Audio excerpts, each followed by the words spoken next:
Carpicanus. There's actually 3 coyotes in this field right now, only one of which is visible, the others are hidden by the high grass. This is a special night for us. SlayerBeall is hunting with Dave and myself. This is our first time out hunting on the ground and using shooting sticks. And this video is going to be a little bit longer than normal because we're going to show what it's like for a normal night of hunting, and not just show the times that we get on animals and get successful kills.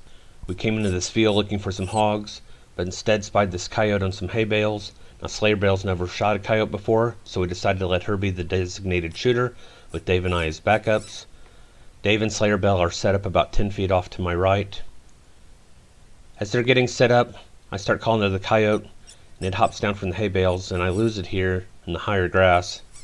And I start panning back and forth looking for it. Unbeknownst to me, SlayerBeall's got her eye on it. She knows where it is at this point. And I missed it off to the left of the screen there. But finally I pan back over and pick it up. I start calling to it some more, and it comes across the fence and into the open. As it came into the opening, I started tracking it. I expected it to stop, but it just continued running towards us.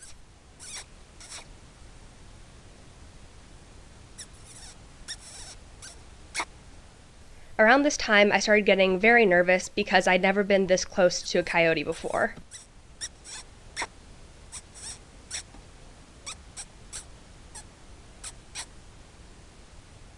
At this point, it was getting really exciting, and I decided I need to take my shot now. That shot went a little bit high, so I picked up the coyote as it started running, got lined up on it, and took my shot. I connect with the coyote, but the power goes off on the scope. I get the annoying beeping noise from the recorder. I get everything rebooted, and the coyote is down. And it turned out to be a nice female, brought down by a Texas heart shot.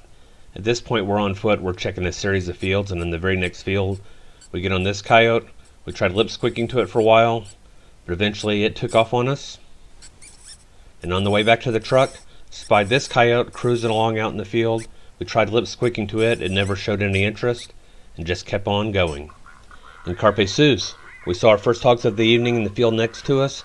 We used sow hysteria to try to pull them over, but instead the sounder bunched up next to the hay bale, and the boar took off running on us, and we never did get a shot at any of these hogs. About an hour later we pulled into a field, spied these 2 coyotes out in the open, stopped, got out of the truck. Since SlayerBeall still hadn't gotten a coyote, we thought we'd let her be the designated shooter. She's out and I'm out with her. She's getting lined up on the coyotes. And we think we're going to bring them in closer with lip squeaking. They were a long way off, and I was waiting for them to come in closer, but not too close. Then for some reason, they got up and headed off in the other direction. No pressure. Take it easy. They finally stopped, and just as I was ready to take my shot, they started moving again. That shot barely missed the coyote, and they took off and we never saw them again. A little while later we pulled into this field, saw some hogs way off in the distance. We halved the distance by truck and continued the rest of the way on foot. This was a good sized sounder with several adults, some younger pigs but no piglets, and it looked like some of the pigs were rounded, maybe being pregnant sows.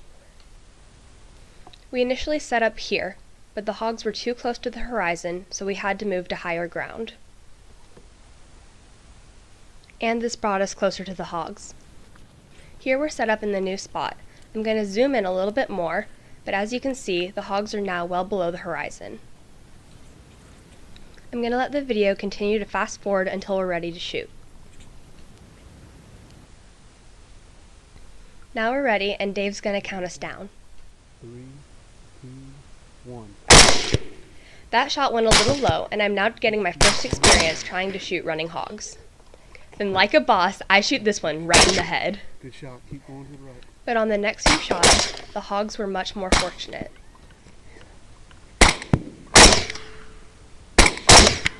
Over the line. Eventually, I ran out of room and had to stop shooting. That's as far as you can go. That's as far as you can go. Okay. So SlayerBeall took all the hogs that ran to the right, and I'm going to take any hogs that run to the left. we go. 3, 2, 1. You keep shooting right. Instead of running away or laterally, the hogs actually close the distance on us, and I have to make a major change in my position in order to continue shooting. As you can see, as the hogs are running away and gaining distance, I don't have quite enough lead on the hogs, and they're actually running out from behind the shots. That's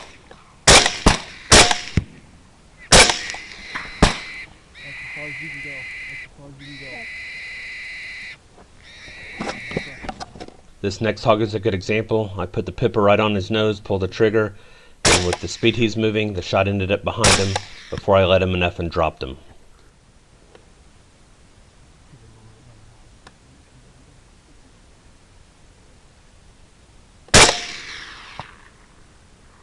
Further off to the left, there are cattle in the field next door, so we don't pursue hogs in that direction.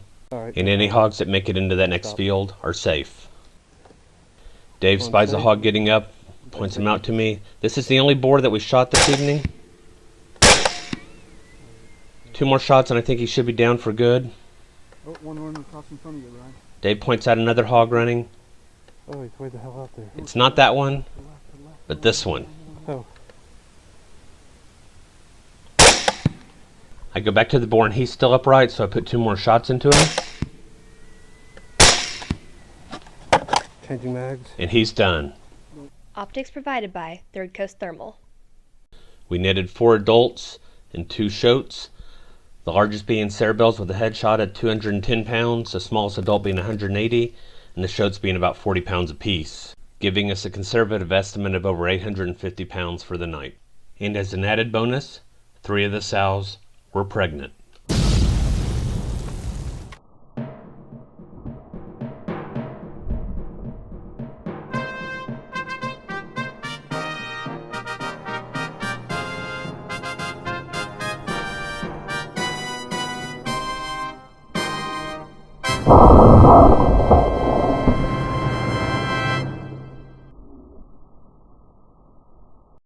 Carpe sus, my friends.